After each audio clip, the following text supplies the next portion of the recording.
I wanted to show them this, and I wanted to show them this.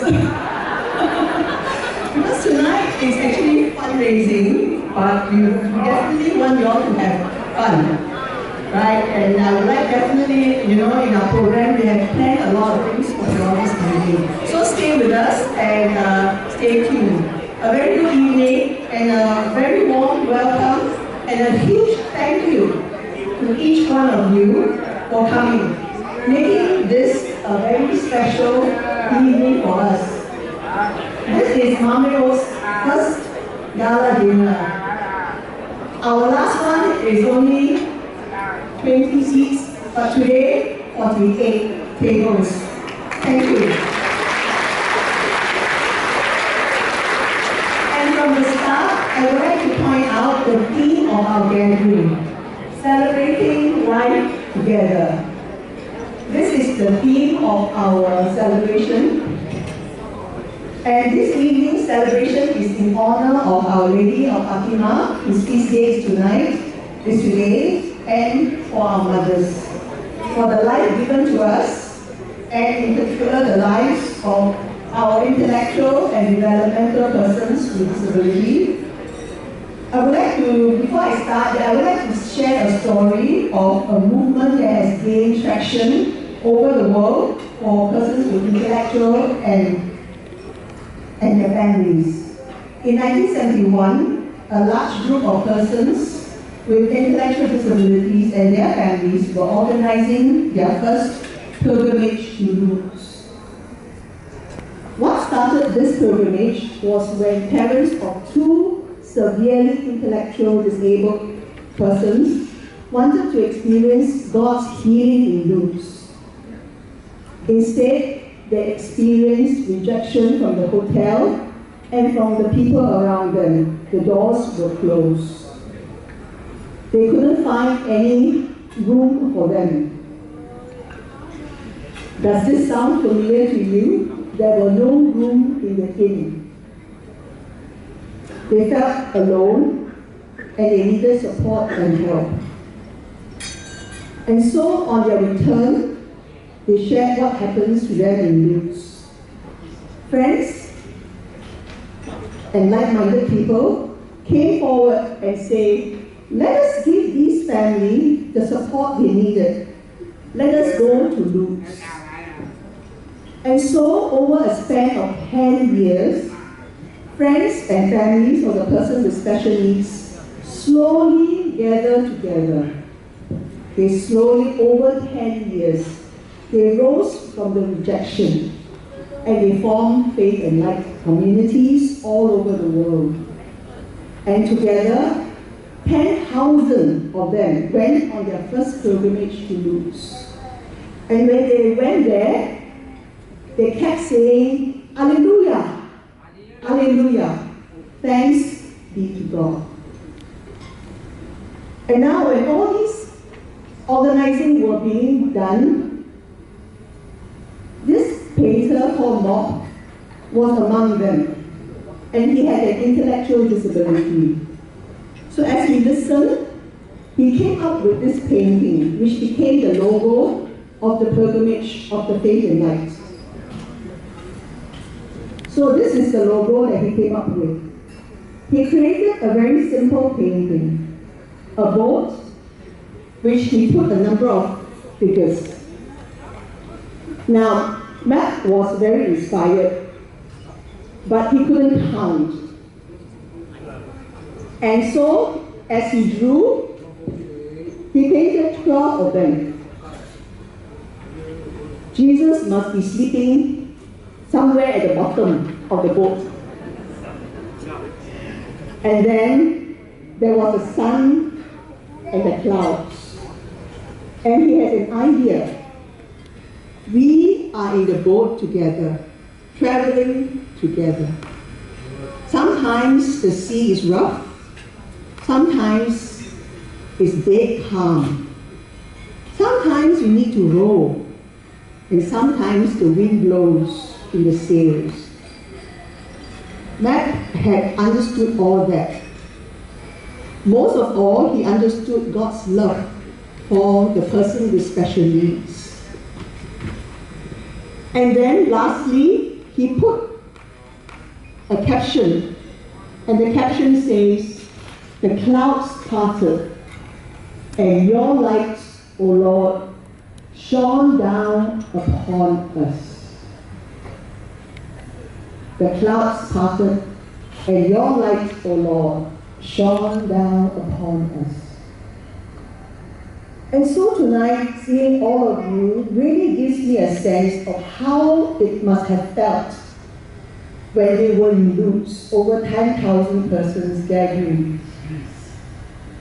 When we first started our preparation, there were many doubts.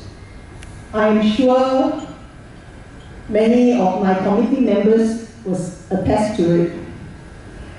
How the gala dinner will be. Who is going to buy our tables? Who knows Mamre Oaks? Who are they? A special person? I don't know any special person. And yet tonight, here we are. All our tables are sold. Thank you very much. Gathering in this ballroom, many people have helped us. Again, our theme is helping us to celebrate life together. Life together with its ups and downs. And over the past 7 years, Mamre Oaks has experienced many ups and downs, but each time whenever there was a down, somehow the clouds parted and God's light shone down upon us. And tonight is surely such an occasion for us.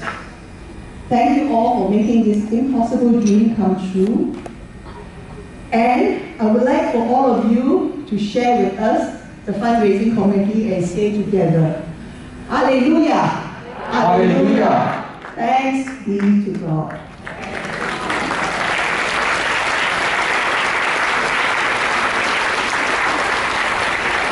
Henry Nouwen has a saying that says, "Nothing is sweet or easy about community."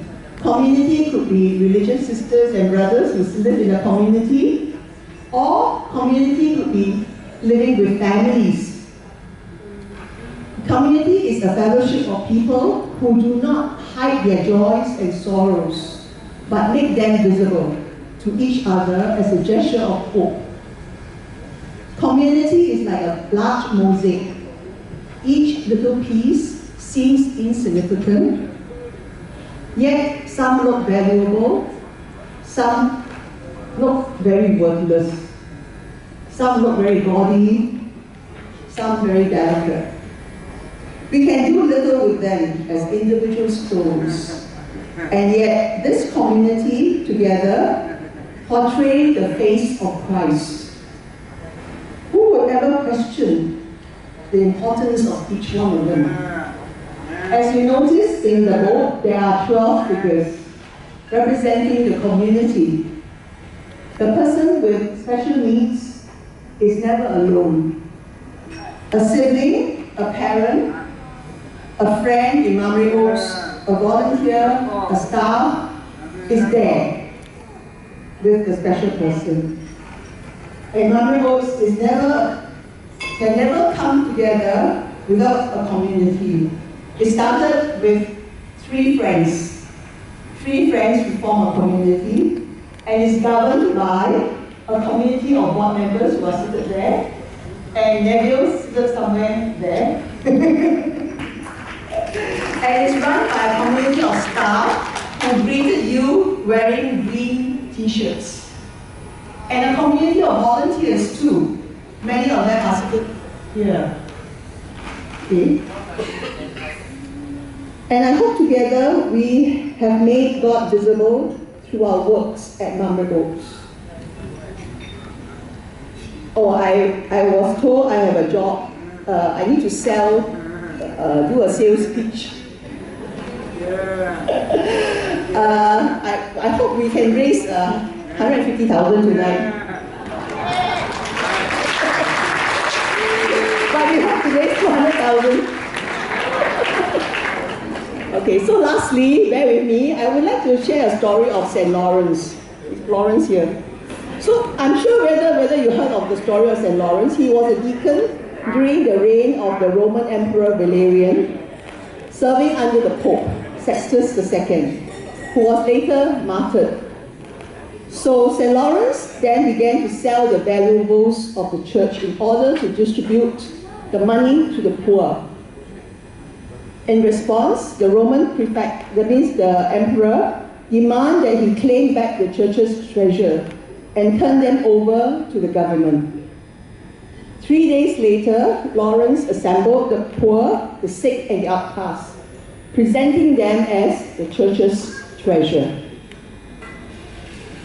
The prefect was very angry and he ordered Lawrence to be executed.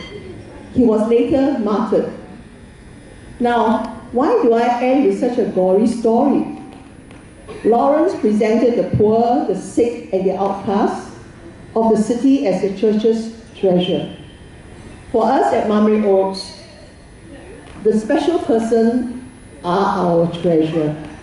And as such, we have placed them in a place of honor in front of us here. Please take time to mingle them. They are